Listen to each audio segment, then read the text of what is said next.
আমরা আজকে ঘুরতে গিয়েছিলাম আমাদের সেই আমিরপুর থানার অধীনে সেই সারিভিটা গ্রামে। এখানে বর্ষাকালে যতটাই সুন্দর, ঠিক চৈত্র মাসে ততটাই গরম এবং রৌদ্রে এদিকের মানুষের জনজীবন জর্জরিত হয়ে যায়। ঠিক বর্ষাকালে ততটাই তাদের ভালো লাগা হয়ে ওঠে এবং প্রত্যেকটা কোণে কোণে এত সুন্দর করে সাজিয়ে তোলে এই গ্রামটি, যেন পর্যটকরা প্রত্যেক বছরে এই ঠিক একই বর্ষাকালে অনেকেই এখানে ঘুরতে আসে, পিকনিক করতে আসে এবং তাদের নিজেদের মতো করে আনন্দ করে থাকে। এই সারিভিটার সৌন্দর্যকে বলে হয়তো আপনাদেরকে বোঝানো যাবে না।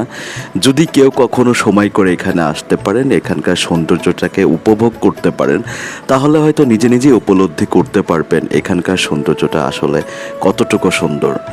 সন্ধ্যাবেলা এদিকে সৌন্দর্যটা যেন আর একটু বেড়েই যায়। আমরা ঠিক সন্ধ্যার দিকেই গিয়েছিলাম এই সারিভিটা ঘুরতে এবং প্রচণ্ড মজা করেছি। এবং আপনাদেরকে একটা কথাই বলতে চাই, যারা এখনও এই সারিভিটার সৌন্দর্যটাকে উপভোগ করতে পারেন নাই, তারা যেন খুব দ্রুত এই সারিভিটার পানির যে সৌন্দর্যটা সেটা অবশ্যই উপভোগ করবেন।